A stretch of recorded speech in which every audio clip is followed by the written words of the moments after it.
Manuver politik Gubernur Jakarta 2017-2022 Anies Baswedan terus menguat jelang pendaftaran Pilkada Jakarta. Sabtu lalu, Anies Baswedan mengunjungi kantor DPD PDI Perjuangan Jakarta. Anies menyatakan pertemuan dengan DPD PDI Perjuangan Jakarta bukan soal hal-hal yang menyangkut elektoral, melainkan sejumlah diskusi mengemuka dalam pertemuan kemarin, termasuk membahas pemikiran Bung Karno. Semuanya masih dalam proses, belum pada keputusan final, karena menunggu nanti keputusan dari partai yang besar yang secara jumlah membuat pemenuhan persyaratan 7,5% itu bisa dipenuhi. Politisi PDIP Masinton Pasaribu menyebut kedatangan Anies Baswedan merupakan upaya membangun komunikasi terkait pilkada. Menurut Masinton, PDIP selalu terbuka pada pihak-pihak yang mau bergabung selama ada peluang untuk menyamakan frekuensi. Masinton menyebut hasil pertemuan dengan Anies ini akan dilaporkan ke DPP dan menunggu keputusan Ketua Umum Partai Megawati Soekarno Putri. DPD ditugaskan oleh DPP untuk membangun komunikasi dengan Pak Anies. Nah, nanti hasil pembicaraan ini akan disampaikan oleh DPD PDI Perjuangan Jakarta ke DPP, seperti itu. Tanpa mendahului keputusan dari Bu Mega, tapi kan Pak Hasto juga sudah memberikan. Ya, tentunya membangun komunikasi ya. Komunikasi dulu kan, menyamakan frekuensi, ya kan, persepsi, ya terus kemudian ya mendiskusikan tentang PDI Perjuangan. Komunikasi politik antara PDIP dengan Anies memang terus berlangsung, menyusul belum ada lawan kuat Ridwan Kamil Suswono. Tapi sebelumnya, Ketua Umum PDIP Megawati Soekarno Putri sempat menyinggung belum tentu partainya mengusung Anies Baswedan. Orang tadi kan diomongi Jakarta. Terus kan tadi di depan itu aku kaget toyo. Ada baju merah hitam. Terus tapi pasang spanduknya itu kan suruh gotong Pak Anies ya. Iya toh? Siapa yang nggak lihat? Aku aja lihat kok. Itu katanya sopo, saya tanya mana dia si Komar. Itu Satgas apa ya? Kok namanya Satgas hitam ya?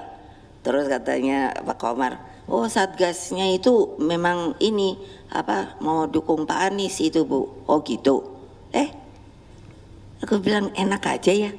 Ngapain gue suruh dukung Pak Anies? Dia bener nih kalau mau PDI, kalau mau PDI jangan kayak gitu dong ya. Ya tinggal mau nggak nurut ya. Lihat dong. Megawati boleh saja mengungkapkan belum ada kepastian mengusung Anies Baswedan di Pilkada Jakarta. Tetapi dalam politik, semua hal bisa mungkin terjadi.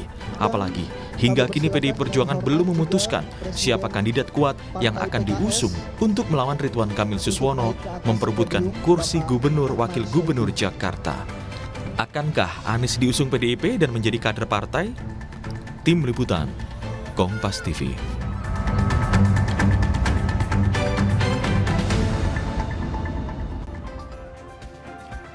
Saudara, hingga kini PDI Perjuangan belum memutuskan kandidat yang akan diusung di Pilkada Jakarta. Anies Baswedan memang sudah menjalin komunikasi politik dengan PDI Perjuangan, bahkan sempat menyambangi kantor DPD PDI Perjuangan DKI Jakarta. Tetapi yang menjadi pertanyaan, akankah PDIP mau mengusung Anies? Yang kita tahu dulunya antara Anies dan PDI Perjuangan selalu berseberangan. Benarkah Anies lawan kuat Ridwan Kamil Suswono? Pagi ini juga kita akan bahas dengan sejumlah narasumber, diantaranya politisi PDI Perjuangan Aryo Seno Bagaskoro, Wakil Ketua Umum DPP Partai Golkar Ahmad Doli Kurnia, dan pakar komunikasi politik sekaligus Direktur Indo Strategik Ahmad Khairul Umam. Selamat pagi Bapak-Bapak. Selamat pagi. Assalamualaikum warahmatullahi wabarakatuh. Waalaikumsalam warahmatullahi wabarakatuh. Saya ke Mas Seno dulu. Mas Seno, ya, berapa besar sih kemungkinan Anies Baswedan ini diusung PDI Perjuangan setelah melihat langkah Anies Baswedan berkunjung ke PDI Perjuangan, namun sebelumnya juga ada pernyataan Ibu Ketua Umum bahwa jika mau diusung PDI Perjuangan ya harus nurut dong. Bagaimana soal ini? Ya, simpel saja. Saya rasa beberapa bulan, beberapa minggu terakhir selalu ditanya kepada kami terkait komunikasi yang telah dilakukan PDI Perjuangan dengan nama-nama potensial dari eksternal partai yang kira-kira akan maju bersama kami di Pilkada. Selalu kami menjawab bahwa memang secara informal sudah terjadi pertemuan. Nah, kemarin formalnya ketemu. Itu simpelnya begitu. Nah, sebagai partai yang terlembaga, DPD partai tentu melakukan pertemuan komunikasi politik dengan nama-nama yang kami anggap adalah nama-nama yang potensial untuk bisa menjawab kehendak rakyat atas satu persoalan di satu daerah. Tidak hanya di Jakarta, tetapi di banyak daerah lain pun fungsi komunikasi itu dilakukan oleh partai sesuai dengan jenjangnya. Nah, di Jakarta memang yang mewakili adalah teman-teman DPD partai.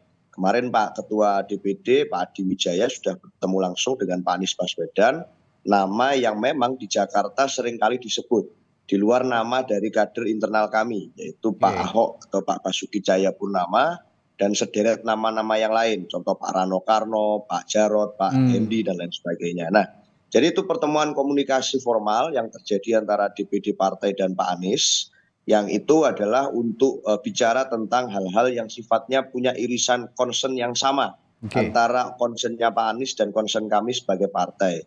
Tentunya statement yang disampaikan Bu Mega kemarin beberapa hari yang lalu sebagai Ketua Umum Partai itu satu hal yang sangat clear sebetulnya, bahwa di PDI Perjuangan kita tidak mengenal pressure-pressure dari luar saat harus mengusung nama tertentu. Kan disebut oleh Bu Mega bahwa beliau melihat ada sekelompok orang menggunakan baju hitam merah dan kemudian minta untuk mendukung Pak Anies bawa banner. Nah, di PDI Perjuangan sebagai partai yang memang punya meritokrasi, tidak perlu seperti itu, cukup dengan frekuensi yang sama, diikuti prosesnya, fit and proper, komunikasi, tentu ada peluang bagi siapapun. Oke, dan itu yang dimaksud oleh Ibu Mega, nurut dong sama partai. Itu pressure-pressure yang Anda bilang tadi, Bung Seno? Enggak, artinya gini. Kita nggak mau ada satu komitmen yang dilanggar oleh siapapun dalam proses kita berjuang bareng hingga akhir dengan siapapun. Tentunya kita sebagai partai politik tidak bisa menutup mata meskipun kami melakukan proses kaderisasi. Tentu saja ada potensi di banyak daerah kita bekerja sama dengan nama-nama di luar kader kami.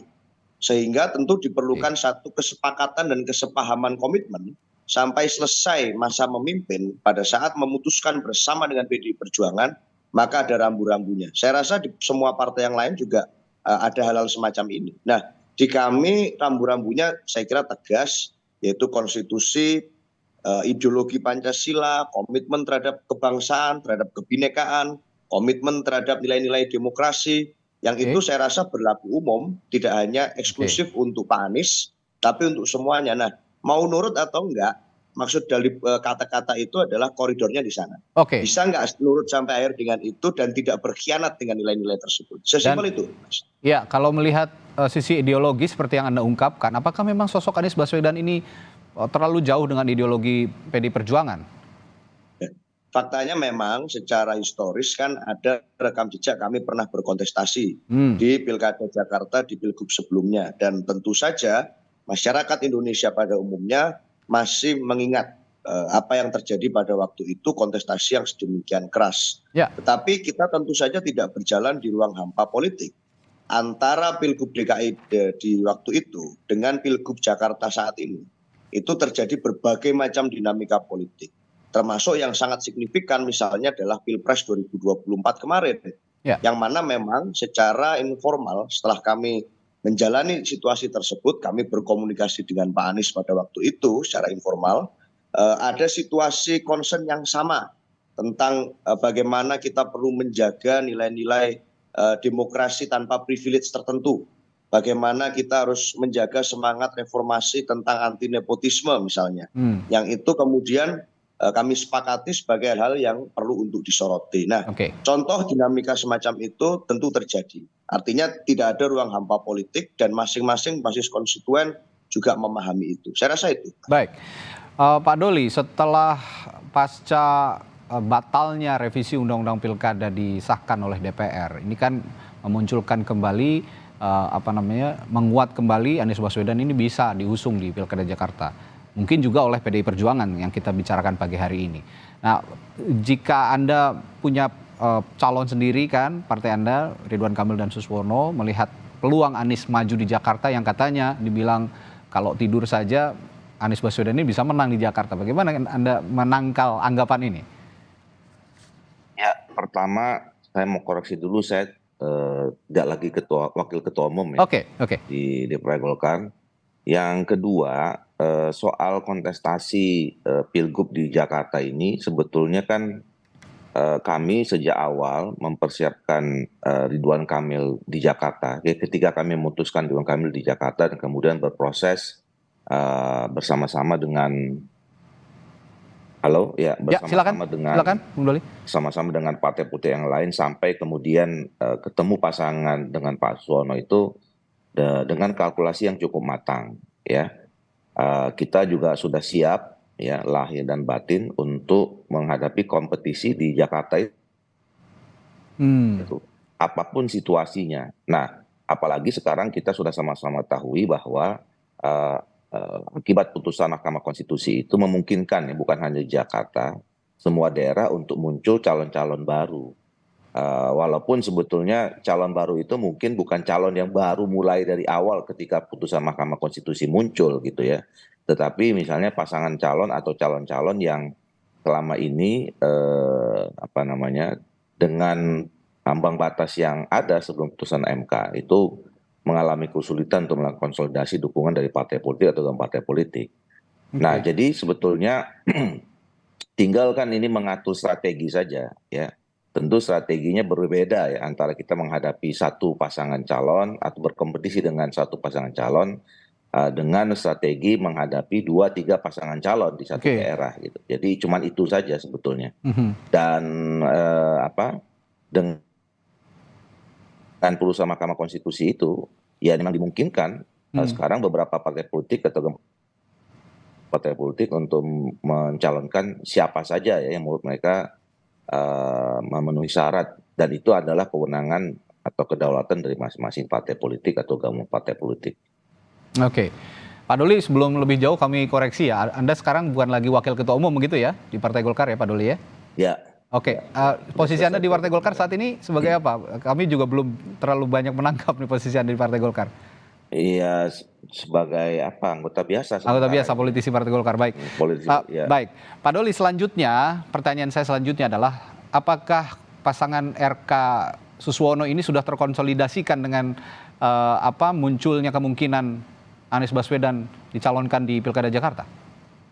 Oh iya, kan kami sebagai partai politik pengusung bersama dengan partai politik yang lain tentu sudah mempersiapkan ya konsolidasi yang dilakukan. Artinya jauh-jauh hari juga Saudara Ridwan Kamil secara personal sudah melakukan sosialisasi. Kemudian juga kami paham bahwa teman-teman PKS misalnya yang mengusung Pak Suswono sebagai wakilnya juga punya jaringan yang cukup baik ya, ditambah juga dengan partai-partai politik yang lain pendukung ya. Ini kan partai-partai politik yang tergabung dalam pengusung Ridwan Kamil dan Pak Suswono ini kan adalah rata-rata punya kursi yang cukup baik selama di Pileg kemarin di Jakarta ya. Ada selain PKS yang tertinggi, kemudian ada Nasdem, ada PKB, ada juga Golkar yang hampir sama kursinya ya, tidak terlalu jauh maksudnya. Nah ini kan tentu jaringan-jaringan yang perlu dioptimalkan ya, dan semenjak kemarin kita membangun komunikasi sampai pada akhirnya memutuskan pasangan ini semuanya juga sudah melakukan konsolidasi ke bawah. Nah tinggal nanti ke depan apabila muncul nama yang lain ya, termasuk nama Pak Anies, kami siap saja untuk berkompetisi dan itu sudah kita siapkan ya strategi berikutnya seperti apa yang tentu berbeda sekali lagi saya katakan pada saat sebelum munculnya nama-nama baru nanti. Baik, saya ke Mas Umam, kalau melihat pernyataan Ketua Umum PD Perjuangan Ibu Megawati Soekarno Putri yang kemarin sudah mengeluarkan komentar soal Anies Baswedan yang rencananya mungkin digadang-gadang akan diusung PD Perjuangan, dan juga langkah Anies Baswedan menyambangi PD Perjuangan bersilaturahmi, tapi kalau Anda lihat secara ideologis, apakah ini akan match begitu, akan ketemu di jalan untuk sama-sama mengarungi Pilkada Jakarta? Ya, memang terkait dengan konteks perbedaan ideologi, tadi sudah dikonfirmasi oleh Mas Seno bahwa ada catatan rekam jejak sejarah kontestasi di pilkada terutama ya 2017, dan itu memang melibatkan perbedaan cara pandang dan juga ideologi yang sangat mendasar. Tetapi dalam proses politik tentu juga kita bisa memahami bahwa seringkali kemudian perbedaan-perbedaan itu, sekat-sekat itu kemudian bisa melebur begitu saja ketika kemudian ada agenda kepentingan yang sama. Nah, di dalam konteks ini, sekali lagi merujuk pada tadi yang disampaikan oleh Mas Seno, ada concern yang sama, terutama ketika kemudian Anies Baswedan misalnya bersama dengan PDIP melalui proses politik yang begitu terjal, terutama di Pilpres 2024 yang lalu. Dalam bahasa yang cukup vulgar, misalnya ada common enemy dalam konteks ini dalam proses kontestasi berdemokrasi, yaitu Koalisi Indonesia Maju, yang kemudian meletakkan posisi Anies Baswedan dan juga PDIP pada satu posisi yang sama, yaitu berhadapan-hadapan dengan kekuatan besar yang dianggap berbeda. Nah, oleh karena itu, apa yang menjadi concern dari sejumlah kalangan tentu menjadi pertanyaan juga yang sangat besar bagi PDIP. Apakah akan menerima seorang Anies Baswedan dengan catatan sekian perbedaan tadi itu, ataukah tidak? Tetapi kedatangan Anies Baswedan di kantor PDIP beberapa waktu lalu, setidaknya itu juga menunjukkan keseriusan secara politik untuk melakukan pendekatan-pendekatan, untuk melakukan komunikasi, melakukan penyamaan visi, cara pandang, meskipun ada catatan perbedaan itu. Nah, yang menjadi concern, kalau misal kemudian Anies Baswedan bersama PDIP bergabung menjadi satu, tentu ini akan menjadi sebuah kekuatan yang cukup unik. Karena bagaimanapun juga ini akan meleburkan sekat-sekat perbedaan tadi itu. Ada narasi rekonsiliasi ideologis yang kemudian bisa diciptakan. Tetapi juga di saat yang sama kita mencermati Anies Baswedan sendiri memiliki basis pemilih loyal yang sebenarnya agak overlap dengan PKS.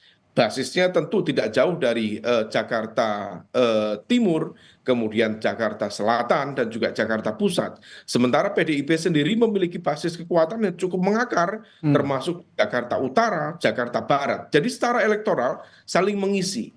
Tetapi problemnya, kalau misal kemudian ini dilakukan penyatuan, kalau misal kemudian tidak terjelaskan secara optimal dengan baik, nah bisa saja kemudian terjadi perbedaan cara pandang pada level grassroots, pada level basis pemilih loyal.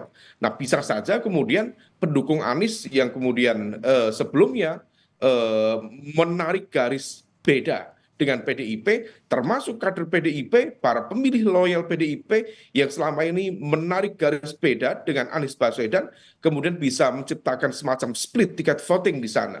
Nah, perbedaan ini yang kemudian kalau misal dikelola, tentu akan bisa menjadi kekuatan. Tetapi kalau misal tidak terkelola dengan baik, tidak terkomunikasikan dengan baik, maka bisa menjadi sebuah political suicide atau politik bunuh diri karena perbedaan yang tidak terkelola tadi. Nah, semuanya akan bergantung pada proses komunikasi antara Anies Baswedan dengan PDIP. Kalau misal kemudian dipertemukan dengan kekuatan common enemy tadi itu dan bisa menunjukkan titik beda, sisi uniqueness, tentu akan menjadi sebuah penyatuan kekuatan yang cukup unik dan kompetitif dalam pilkada yang akan datang. Anda mengatakan taruhlah ada sekat yang melebar ketika ada kepentingan yang sama, dan kepentingannya itu adalah sama-sama melawan common enemy. Dalam hal ini adalah Koalisi Indonesia Maju, begitu kalau kata Anda tadi bilang ya begitu. Tapi kan untuk mengarungi Pilkada Jakarta dan juga untuk memerintah Jakarta ini kan bukan hanya sekedar untuk melebarkan kepentingan yang sama begitu ya.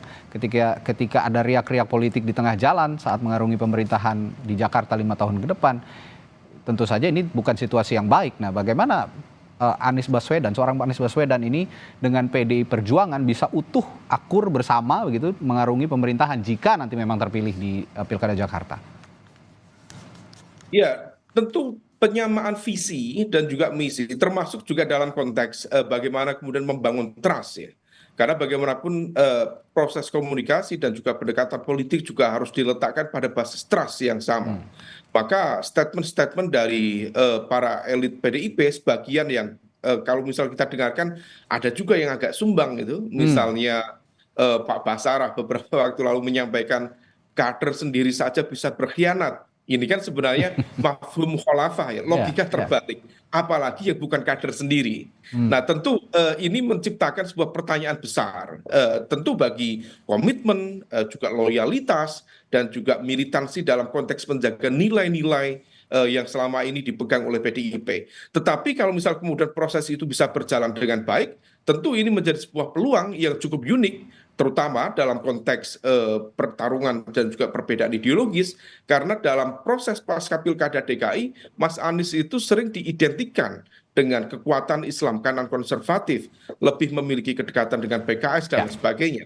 Tetapi kalau misal sekarang bisa bergabung dengan PDIP, tentu ini menjadi sebuah warna baru, Anies merah, Anies yang lebih dekat dengan PDIP, dan ini akan menarik posisi ideologis Anies Baswedan dari yang semula pada konteks kanan konservatif kemudian bergeser pada posisi tengah nasionalis, atau bahkan dalam konteks tertentu kalau misal kemudian PDIP melakukan akselerasi dalam proses perbedaan-perbedaan ideologi tadi, dalam bahasa Pak Fedi Hadis itu ultranasionalis atau nasionalis kanan, tetapi dengan core besar isu-isu nasionalisme. Nah ini yang kemudian tentu akan dibangun dan prosesnya harus alamiah, tidak bisa kemudian diformat sedemikian rupa, dicitrakan sedemikian rupa. Kalau misal kemudian basisnya itu politically engineered, tentu itu tidak begitu natural dan tidak begitu kuat. Tetapi kalau bisa dilakukan secara ilmiah, secara alamiah, tentu akan menarik untuk di dalam prosesnya. Ya, Mas Umam tadi mengatakan suara sumbang masih ada sebenarnya di internal PDI Perjuangan. Ketika salah satu contoh tadi dari Mas Umam, ada internal PDI Perjuangan yang mengatakan bahwa kader sendiri saja bisa berkhianat, apalagi bukan kader gitu ya. Nah, suara-suara sumbang ini sepertinya memang menjadi trauma politik sendiri bagi PDI Perjuangan setelah mengarungi Pilpres kemarin. Nah, saya nanti setelah jeda akan bertanya ke Bung Seno, apakah trauma politik ini bisa disembuhkan dan bagaimana trauma healing yang dilakukan PDI Perjuangan terutama untuk mengusung calonnya di Pilkada Jakarta termasuk Anies Baswedan. Sesaat lagi di Sapa Indonesia Pagi, tetaplah bersama kami.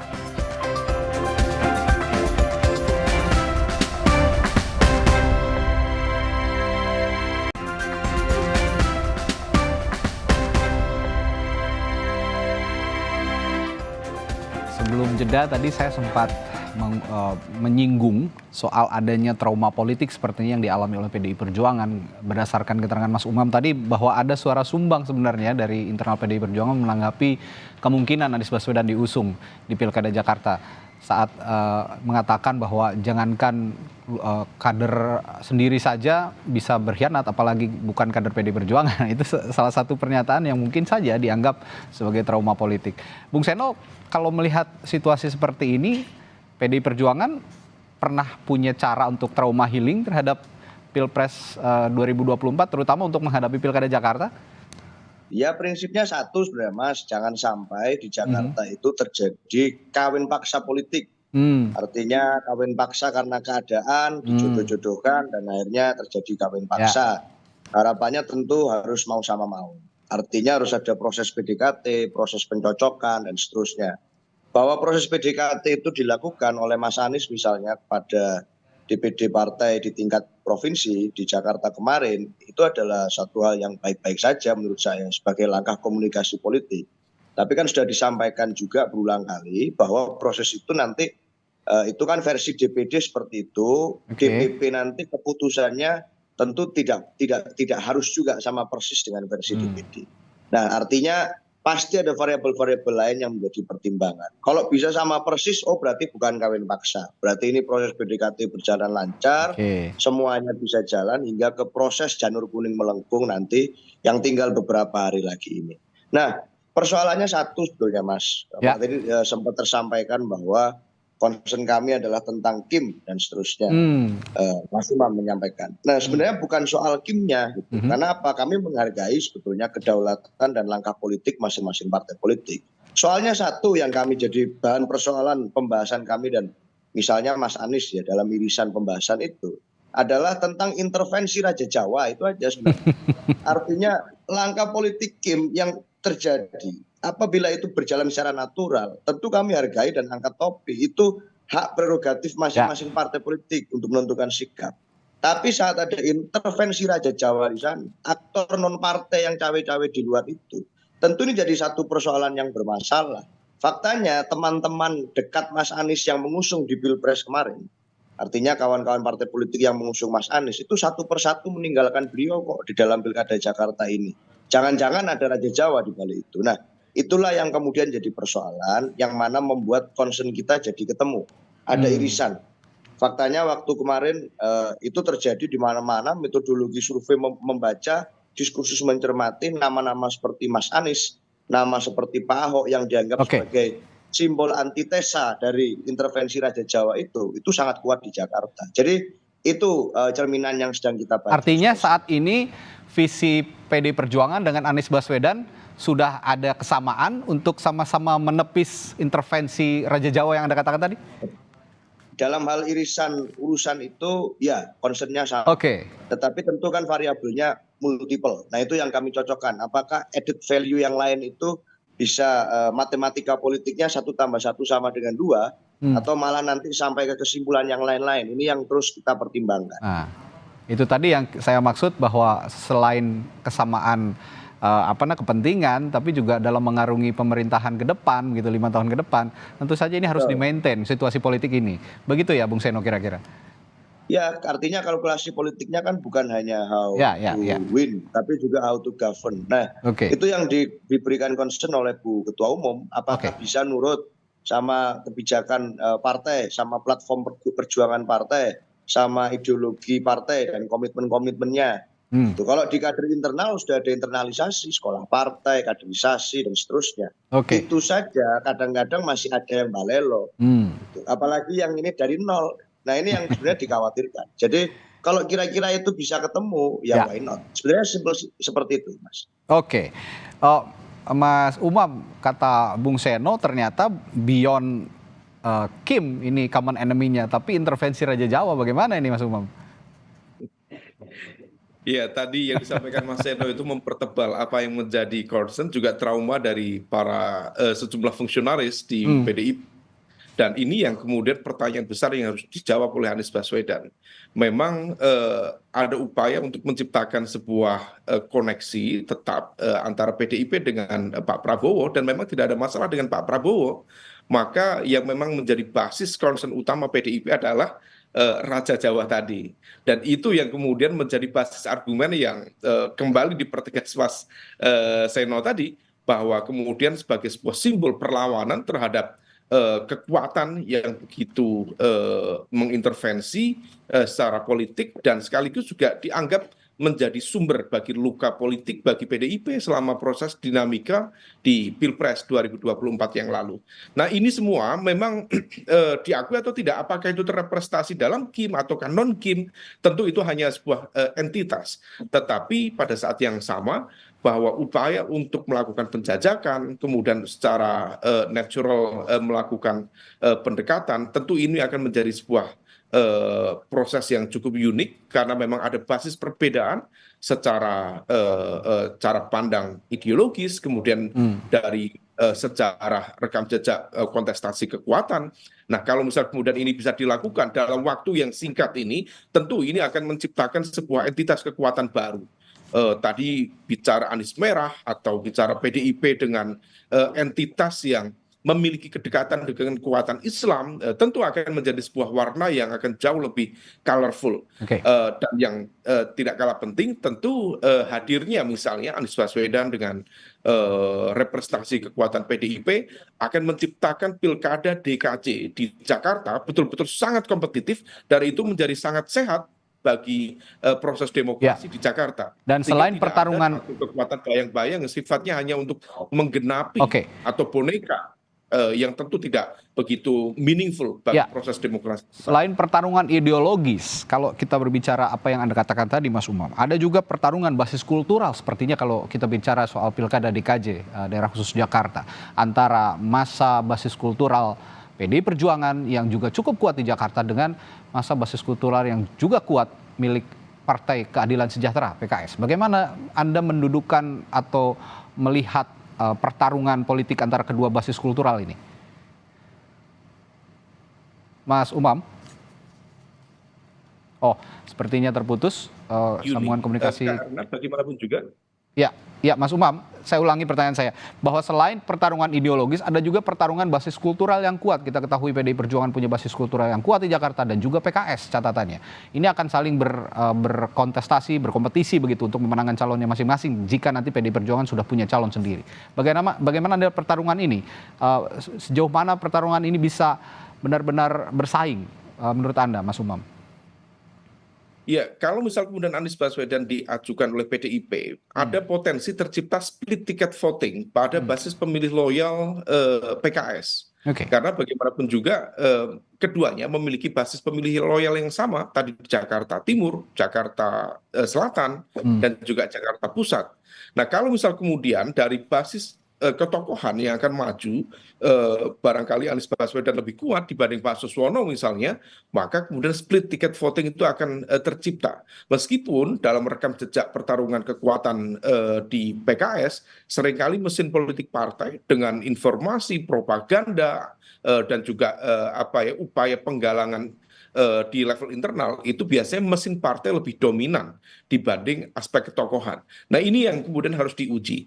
Tetapi kalau misal kemudian kita bicara elektabilitas dan juga basis pemilih loyal masing-masing, kalau misal kemudian bisa simbiosis antara basis pemilih loyal Anies Baswedan, hasil dari split ticket voting dari PKS tadi bersatu dengan basis kultural PDIP, tentu itu akan menjadi sebuah warna baru dan warna yang kemudian akan menjadi sisi uniqueness dalam proses pilkada. Dan ternyata perbedaan ideologi yang sangat akut itu bisa melebur menjadi satu. Meskipun itu masih dalam tahap angan-angan per hari ini, fakta realitas di lapangan akan kita uji bersama. Kalau misal kemudian memang betul partainya Mas Seno memberikan tiket kepada Anies Baswedan dan melakukan perlawanan secara intens terhadap dominasi Raja Jawa tadi. Kita lihat perkembangannya.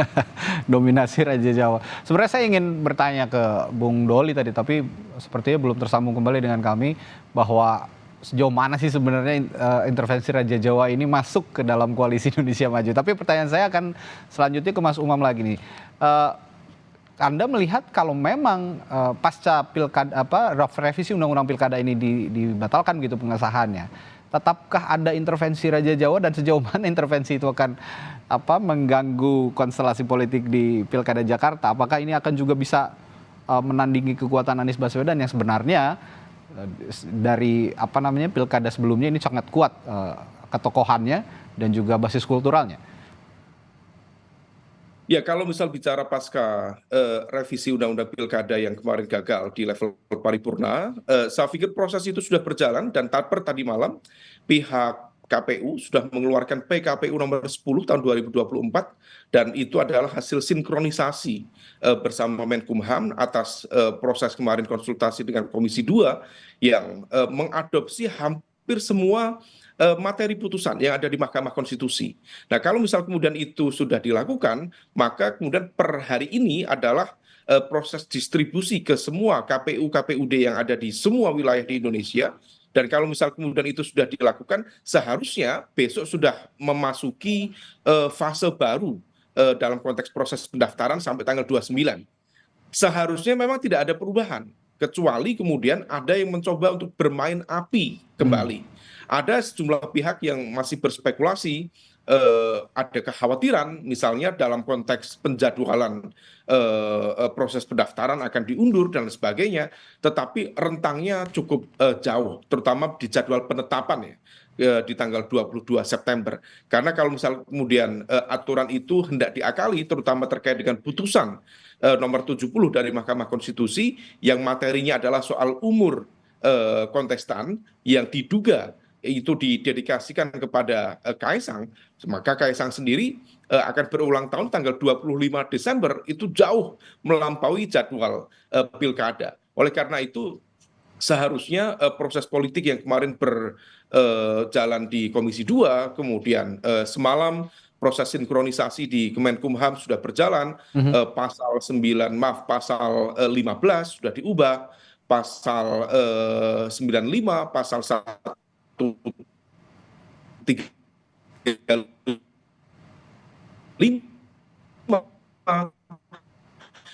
Ya. Pasal 139 disaksikan dia disangkakan dari gerakan civil society kemarin sudah cukup menjadi sebuah political warning bagi siapa. Baik, Mas Umam, sepertinya sambungan koneksi Anda masih terputus-putus. Saat ini kami kurang jelas mendengar suara Anda. Saya ke Bung Seno dulu untuk sambil memperbaiki sambungan komunikasi dari Mas Umam. Bung Seno, kalau sosok Anies Baswedan ini dinilai paling bisa untuk menandingi, apalagi nanti Anda mengatakan bahwa ada kekhawatiran intervensi Raja Jawa tadi di Pilkada Jakarta. Nah, kalau pertanyaan selanjutnya, apa selain Anies Baswedan ada yang bisa menandingi kepentingan intervensi dari Raja Jawa itu, Bung Seno? Ya, kita punya kader-kader yang nggak kalah top chair juga, Mas. Artinya secara survei, secara pengalaman panjang di Jakarta itu juga identik dengan Jakarta. Pak Ahok misalnya itu yang paling sering dibahas oleh orang. Gitu. Nah, kalau bicara di posisi cawagup misalnya yang mencuat dari arus bawah itu macam-macam sekali, itu semakin banyak. Malah ada Rano Karno, ada Hendrar Priyadi, Jarod Saiful, Mas Prasetyo Edy, itu the list goes on and on and on. Jadi ini banyak sekali kalau bicara tentang kader PDI Perjuangan di Jakarta. Memang Mas Anies ini jadi kasus extraordinary, special case, karena satu, ini diusulkan dari internal kami, yaitu dari DPD PDI Perjuangan Jakarta, yang sehari-hari memang mengurus Jakarta, mengusulkan kepada DPP partai untuk mengusung Mas Anies. Satu. Yang kedua, di dalam berbagai survei juga dua orang yang namanya selalu sangat tinggi di semua survei, termasuk Pak Anies dan Pak Ahok, tetapi dalam percaturan kompetisi pendapatan rekom dari partai-partai politik tidak ada yang melirik. Jadi Mas Anies dan Pak Ahok ini menarik ini. Di Jakarta namanya sangat kompetitif, tapi kondisinya seperti itu. Nah, sehingga saya jadi ingat gitu, dengan sebuah istilah anak-anak zaman sekarang, ini kalau sesama Gen Z ini, pernah punya teman toksik yang sama, mantan yang sama-sama toksik, jangan-jangan bisa akur ini, karena saling tahu ceritanya gitu. Nah, ini aja persoalannya yang kemudian sampai pada kesimpulan kita hari ini, kenapa kok kemarin Mas Anies melakukan kunjungan ke PDI Perjuangan Jakarta. Tapi yang saya tertarik juga, Bung Seno, yang saya tertarik ini, saya kerucutkan saya kerucutkan kepada wacana Anies Rano Karno. Sebenarnya ini menarik sekali karena faktor ideologis, faktor kultural, dan elektoral sebenarnya semuanya terpenuhi kalau memang pasangan ini jadi diusung. Terutama Rano Karno juga yang merupakan kader PDI Perjuangan bisa menjaga ideologi partai sebenarnya jika memang tetap mengusung Anies Baswedan di Pilkada Jakarta. Sejauh mana pasangan ini menguat di internal? Ya menguat itu muncul dari arus bawah awalnya. Jadi poster muncul akan ada pasangan ini gitu. Dan partai mencermati betul antara Pak Anies dan Sidul, anak Betawi. Tapi juga misalnya ada yang mengusulkan dari arah Semarang, itu Mas Hendrar Priyadi. Kita kan pernah tuh mengusung wali kota Solo. Ini jangan-jangan wali kota Semarang lebih paten ini daripada wali kota Solo. Jadi kita hitung-hitung juga kalkulasinya Mas Hendrar Priyadi. Gitu. Dia sangat dikenal lah di Jawa Tengah dan punya kepemimpinan yang sangat diterima. Sehingga ini paduannya masih sangat kita lakukan pendalaman, tapi saya bisa pastikan dalam waktu sangat dekat saya rasa sudah akan dideklarasikan dan diumumkan pasangan dari PDI Perjuangan. Tapi saya masih tetap tertarik dengan wacana pasangan Anies Rano ini. Saya akan tanyakan ke Mas Umam karena ini di arus bawah yang saya tanyakan gitu ya, saya berinteraksi, bersosialisasi dengan orang-orang. Pasangan ini yang paling banyak dibicarakan sepertinya di tataran publik. Mas Umam melihat pasangan ini apakah juga potensial untuk diusung? Ya potensi tentu ada, karena bagaimanapun juga peluang untuk mengusung nama calon gubernur dan juga wakil gubernur juga sudah di-grant oleh Mahkamah Konstitusi, PKPU-nya sudah ada. Tetapi tentu kalkulasi sekali lagi akan ditentukan oleh PDIP. Dan kalau misal kemudian tadi Anies Rano bisa diusung, tentu itu akan menjadi sebuah lawan yang sangat kompetitif bagi Ridwan Kamil dan juga Suswono di Pilkada Jakarta yang akan datang. Baik, ini yang jadi dinantikan juga rencananya hari ini ya, betul ya Bung Seno, akan ada pengumuman calon kepala daerah juga dari PDI Perjuangan, terutama dari Jakarta, apakah hari ini juga? Ya rencananya kan besok sudah mulai pendaftaran. Artinya hari ini ya Pilkada Jakarta diumumkan ya? Dan kemungkinan besar hari ini. Kita tunggu bersama. Jangan-jangan tanggal hari ini. Oh, oke, baik. Ini yang sangat dinanti publik. Apakah betul perkiraan publik yang selama ini dibicarakan Anies Baswedan Rano Karno akan diusung PDI Perjuangan di Pilkada Jakarta? Kita nantikan nanti hari ini yang akan langsung diumumkan oleh Ketua Umum PDI Perjuangan Megawati Soekarno Putri. Terima kasih para narasumber saya hari ini. Ada Aryo Seno Bagaskoro dari PDI Perjuangan dan juga Mas Ahmad Horil Umam, pengamat politik dari Universitas Paramadina Jakarta. Terima kasih Bapak-Bapak, sehat selalu, sampai ketemu lagi. Terima kasih.